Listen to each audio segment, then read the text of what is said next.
Hello, কি খবর সবার? কি অবস্থা? আমার অবস্থা হচ্ছে গাইস, এখন আমি মিডল অফ নোওয়্যার। লিটারালি আমি এখন মনে হচ্ছে যে ওয়াটারের উপরে বসে আছি।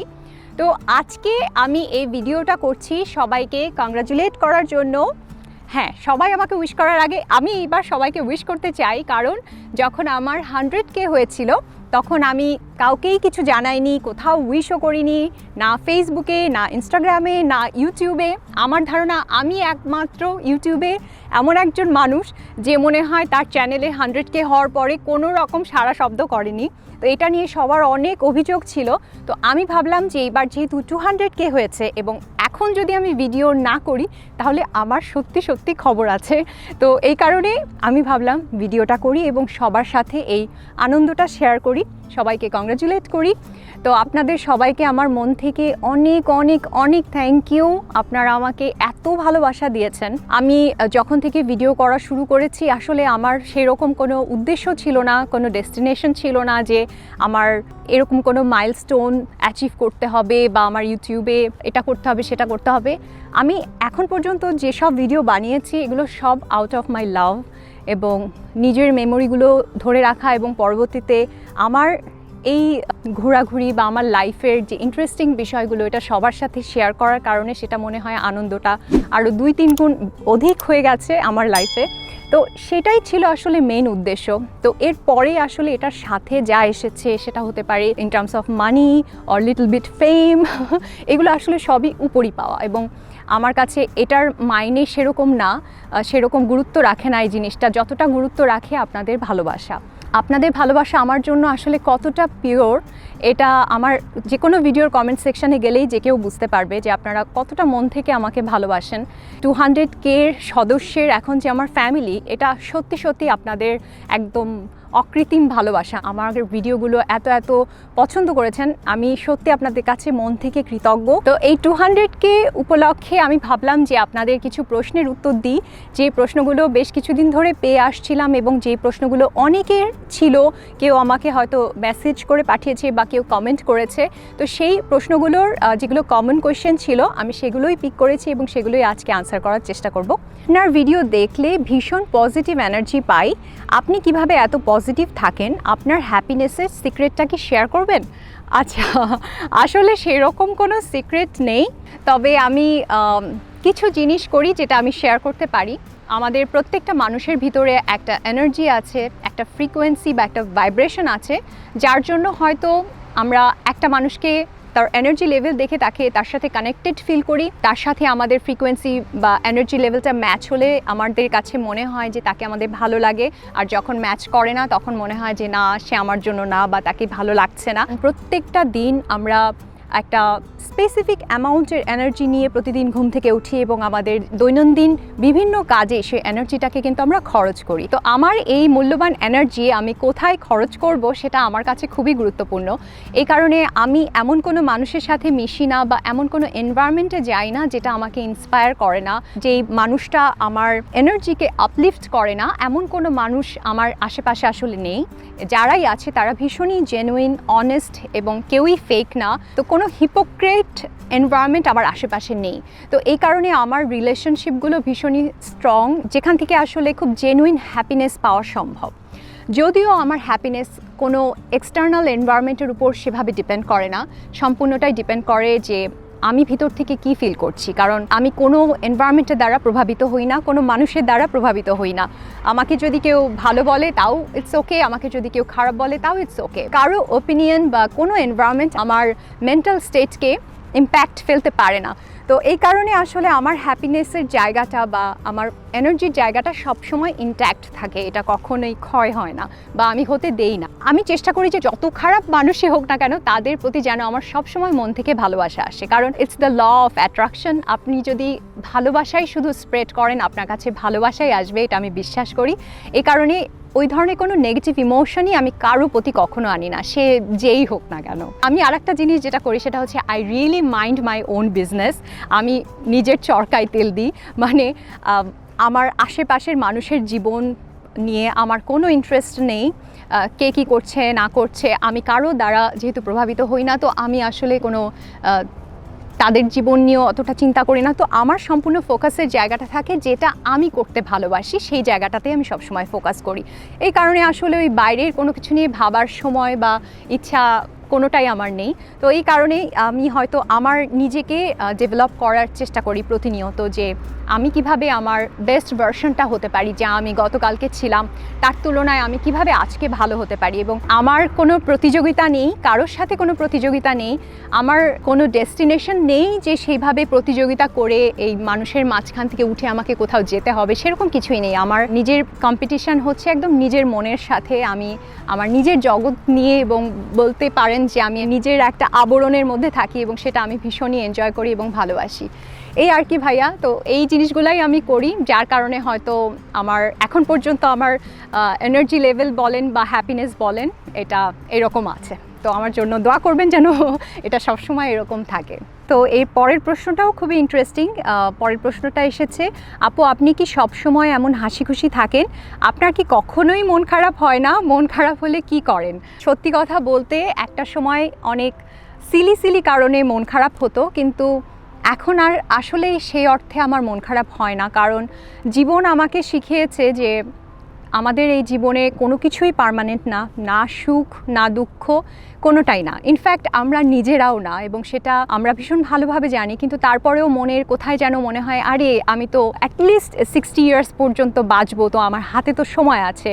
কিন্তু আসল ব্যাপারটা হচ্ছে যে পরের দিন সকালে আমার ঘুমটা ভাঙবে কি না সেটাই কিন্তু নিশ্চিত না। তো কোনো একটা মুহূর্তই আসলে নিশ্চিত না। তো এই টেম্পোরারি একটা সিচুয়েশানে আমরা আছি এই পৃথিবীতে। তো সবাই আমরা কেন যেন সব কিছুর একটা পার্মানেন্ট সলিউশন খোঁজার চেষ্টা করি, যে কোনো সময় কোনো পরিবর্তনকে আমরা মেনে নিতে পারি না। তো এইসব কারণেই সাধারণত আমাদের মোস্ট অফ দ্য টাইম মন খারাপ হয়।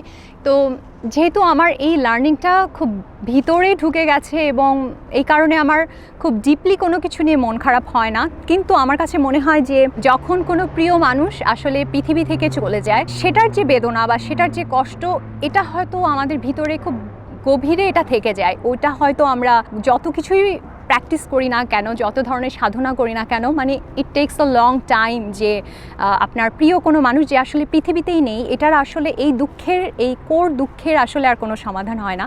যদি কখনো আমার মন খারাপ হয়, তখন আসলে আমি কি করি, আমি তখন চোখ বন্ধ করে আসলে ইউনিভার্সের কথা চিন্তা করি, এবং এই ইউনিভার্সে আমার এক্সিস্টেন্স নিয়ে আমি চিন্তা করি যে এই মহাবিশ্বে এত হাজার কোটি গ্রহ নক্ষত্র তারা, তার মাঝখানে আমাদের ছোট্ট একটা পৃথিবী, এবং সেই ছোট্ট একটা পৃথিবীর এতগুলো কান্ট্রির মাঝখানে একটা কান্ট্রিতে হয়তো আমি আছি।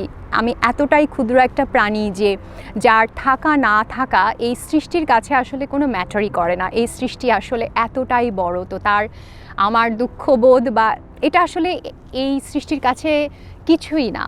তো তখন আমার নিজেকে এবং আমার সব দুঃখকে অনেক ক্ষুদ্র মনে হয়। তো যদি আপনাদের কখনো এরকম মন খারাপ হয়, এই প্র্যাকটিসটা করে দেখতে পারেন, যে চোখ বন্ধ করে মনে করেন যে আপনি মহাশূন্যে।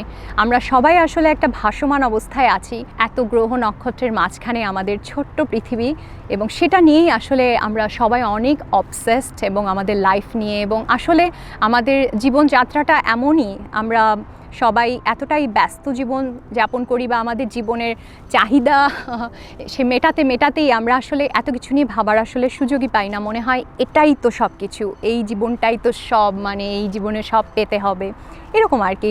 এই কারণে আসলে আমি আমার জীবনকে বা আমার নিজেকে একদমই সিরিয়াসলি নেই না। আমার কাছে কোনো খারাপ দিন বা খারাপ মুহূর্ত বা যে কোনো খারাপ ইনসিডেন্টকে আমি লার্নিং অপরচুনিটি হিসেবে নিয়েছি, এবং মানুষ আসলে তার ভালো দিন থেকে যত না শেখে, তার খারাপ দিন থেকে হাজার গুণ বেশি শেখে। কারণ সেই সময়ে মানুষ আইডেন্টিফাই করতে পারে তার নিজের স্ট্রেংথ বা উইকনেস, বা কাকে তার জীবনে প্রয়োজন, আসলেই প্রয়োজন, কাকে আসলেই দরকার নেই, কে কেমন। সো অনেক বিষয় আপনার কাছে পরিষ্কার হয়ে যাবে। তো কখনো যদি আপনাদের কারো কখনো খারাপ সময় আসে, কেউ ভেঙে পড়বেন না, শুধু মাইন্ডফুল হয়ে এটা খুঁজে বের করার চেষ্টা করবেন যে অ্যাকচুয়ালি আপনার জীবনে কোথায় ফোকাস করা উচিত। তো মন খারাপ হলে আসলে আমি এই জিনিসগুলোই সাধারণত করে থাকি, স্পেশালি যে কথাটা বললাম ইউনিভার্স নিয়ে চিন্তা করি, এই আর কি। আমি জানি না যে সবাই আমাকে এরকম মানে গম্ভীর কোয়েশ্চেন কেন করেছে, এবং আমিও সেরকম গম্ভীর আনসার করছি। তো আর একটা প্রশ্ন এসেছে যে আপনি প্রায় আপনার ভিডিওতে বলেন লাইফ ইজ বিউটিফুল, এই কথাটা আমাকে অনেক ইন্সপায়ার করে, এই কথাটা বলার পেছনের চিন্তাটা কী আপু? আসলে সেরকম কোনো জটিল চিন্তা নেই। যে কথাটা একটু আগে আমি বললাম যে মহাশূন্যের মধ্যে আমার সবসময় মনে হয় যে আমি নিজে ভাসছি, তো বেঁচে আছি এরকম একটা পরিবেশে, এটাই আমার কাছে অসম্ভব আনন্দের যে আমি এখনও নিঃশ্বাস নিচ্ছি বা আমার প্রিয় মানুষটা এখনও বেঁচে আছে, প্রিয় মানুষগুলো। তো এটাই আমার কাছে সবথেকে গুরুত্বপূর্ণ মনে হয়। এবং কখনো যদি আমি ঘুরতে যাই বা কখনো আমার কারোর প্রতি ভীষণ ভালোবাসা আসে কোনো একটা স্পেশাল বা কোনো একটা উইক মোমেন্টে, তখন আমার মনে হয় যে এই জিনিসটা আর আমার সাথে হবে না, এই এক্সপিরিয়েন্সটা এখনই হচ্ছে, দিস ইজ দ্য মোমেন্ট, এবং এই মোমেন্টটা আমার লাইফে আর ফিরে আসবে না। তো তখন না আমার ভিতর থেকে একটা অদ্ভুত অনুভূতি হয়, আমার অসম্ভব কান্না আসে, অসম্ভব আনন্দ লাগে, খুব মিশ্র একটা অনুভূতি হয়, এবং আমার তখন মনে হয় উফ, জীবন কতটা সুন্দর এবং এই যে বেঁচে আছি এটা কতটা আনন্দের, এবং এই কারণে আমার মুখ দিয়ে তখন বের হয়ে যায় যে লাইফ ইজ বিউটিফুল। এবং ঘুরতে গেলে যদি কখনো কোনো নাইস একটা এনভায়রনমেন্টে সেরকম একটা বাতাস এসে আমার গায়ে লাগে, আমার মনে হয় যে সেই বাতাসটা মনে হয় আমার অন্তরে ঢুকে গেছে, মানে আমার ভিতরটাকে ছুঁয়ে গেছে, এটা একটা অন্যরকম ঐশ্বরিক একটা ফিল হয় আমার তখন। তো তখন আমার মনে হয় যে ওই বাতাসটা আমাকে জানিয়ে দিয়ে গেল যে আমি এখনও বেঁচে আছি এবং প্রকৃতি কত সুন্দর, যেটা আমাকে ইন্সপায়ার করে অল দ্য টাইম। এই আর কি, এটাই হচ্ছে মেইন রিজন আমার লাইফ ইজ বিউটিফুল বলার পিছনে। আমার কাছে মনে হয় যে বেঁচে থাকা একটা অসম্ভব আনন্দের জিনিস, এবং এই জীবনটা যে যাচ্ছে এর প্রতি মুহূর্তটাকে ফিল করা, কারেন্ট মোমেন্টটাকে ফিল করাই হচ্ছে লাইফ। তো সেটা যেন সারা জীবনই এরকম থাকে, সেই চেষ্টাটাই আমি করে যাচ্ছি এখন পর্যন্ত। তো এতক্ষণ সব গম্ভীর প্রশ্নের উত্তর দিচ্ছিলাম, তো অনেকক্ষণ পরে একটা কোয়েশ্চেন এসেছে, একটা ফানি কোয়েশ্চেন, সেটা হচ্ছে আপু আপনার ট্রাভেলিংয়ের কোনো মজার অভিজ্ঞতা শেয়ার করবেন। আচ্ছা, মজার অভিজ্ঞতা আসলে অনেক আছে, তবে এই মুহূর্তে আমার যেটা মনে পড়ছে সেটা হচ্ছে আমার বিয়ের পরে হানিমুনে আমরা গিয়েছিলাম হচ্ছে থাইল্যান্ডে, আমি আর অমি। থাইল্যান্ডে যাওয়ার আগে আমার ফ্রেন্ডস, আমার কলিগস সবাই আমাকে ওয়ার্ন করেছিল যে থাইল্যান্ড খুবই ভয়ঙ্কর জায়গা, স্পেশালি হোটেল থেকে তোমার জিনিসপত্র চুরি হতে পারে, স্পেশালি তোমার পাসপোর্ট, তারপরে টাকা পয়সা যা থাকবে এগুলো সবসময় সাথে নিয়ে থাকবে। তো আমার ভিতরে এমন একটা ভয় ছিল, তো আমি থাইল্যান্ডে যখনই ঘুরতে যেতাম, বাইরে বের হতাম হোটেলে, সব কিছু আমার সঙ্গে নিয়ে যেতাম। সবাই নিশ্চয়ই জানে যে ব্যাংককে শপিং করতে খুব মজা, তো আমি ব্যাংককে শপিং করব বলেও প্রায় $2,000-2,500 মনে হয় আমি নিয়েছিলাম শুধু শপিং বাবদ, তারপরে অমির আর আমার পাসপোর্ট, তো সব কিছু নিয়ে আমি ঘুরতে বের হতাম। তো আমরা তখন ছিলাম হচ্ছে ফুকেটে, তো ফুকেটের এরকম বেশ কিছু আইল্যান্ডে আমাদেরকে একটা ট্যুরে নিয়ে গিয়েছিল। তো তার মধ্যে একটা আইল্যান্ড ছিল কো ফিফি ডং সম্ভবত নাম, তো ওইটা ছিল আসলে মাঙ্কি আইল্যান্ড। তো প্রচুর মাঙ্কি ওখানে ছিল। আমরা নামার পরে জায়গাটা দেখি এত সুন্দর, পিছনে হচ্ছে পাহাড়, সামনে নীল সমুদ্র, আর আমি গিয়েছি হচ্ছে হানিমুনে, তো আমার তো বেস্ট পিকচার্স লাগবেই। তো আমাদের যে ট্যুর গাইড ছিল, তো আমি ওকে বলছি দেখো আমাকে খুব সুন্দর একটা ছবি তুলে দাও, আমি এখানে বসবো, আর আমার এই ব্যাগটা মানে যেটার মধ্যে মানি অ্যান্ড পাসপোর্ট আছে আমি এটা তোমার পায়ের কাছে রাখলাম, এখানে তো অনেক মাঙ্কি আছে, তো তুমি পাটা দিয়ে ধরো আর আমাকে ছবিটা তুলে দাও। তো ও এত বোকা, ও পায়ের এরকম দুই পাশে পাটা রাখলো আর মাঝখানে ওটা, সো ওরকম এমন না যে পা চাপা দিয়ে রাখছে বা এরকম কিছু। আমি ছবিটা পোজ দিতে যেয়ে দেখি কি একটা মাঙ্কি এসে, মানে বানরটা এসে আমার ওই টোপলা নিয়ে দৌড় দিয়ে সে, এবং ওখানকার পাহাড়গুলো ছিল অনেক বড়, মানে আমি যে সাইডে বসেছি সেই সাইডে না, অপোজিট সাইডের পাহাড়গুলো বিশাল বড় বড়। তো সে দেখি কি যে সে আমার ওই ব্যাগ নিয়ে উঠে যাচ্ছে, মানে ওই মোমেন্টটা আমার মনে হয়েছে যে কেউ আমার বুকে মনে হয় গুলি মারছে, মানে আমি লিটারেলি আমার হার্ট ফিল করতে পারছিলাম না, মানে এমটি মনে হচ্ছে, আমার মনে হচ্ছে যে this is end of the world, এখন কি হবে। কারণ অন্য কিছু যাই হোক, মানে ইউ ক্যান ইম্যাজিন যে দেশের বাইরে ঘুরতে গেছেন, আপনার পাসপোর্টটা এভাবে হারানো গেছে, মানে কি পরিমাণ প্যারা আমি খাবো এটা চিন্তা করে আমার লিটারালি কান্না আসছে। এবং যাওয়ার আগে অমি আমাকে বারবার বলে গেছে তুমি এসব নিও না, আমরা আজকে এরকম ধরনের ওয়াটার অ্যাক্টিভিটিস করবো, তো এগুলো বাসায় থাকুক, হোটেলে থাকুক। তো তারপরে ওর উপর জোর করে আমি নিয়ে গেছি, তো তার মানে এটা যদি যায় তো এটা আমার পুরো রেসপন্সিবিলিটি আমার, মানে you can imagine that moment.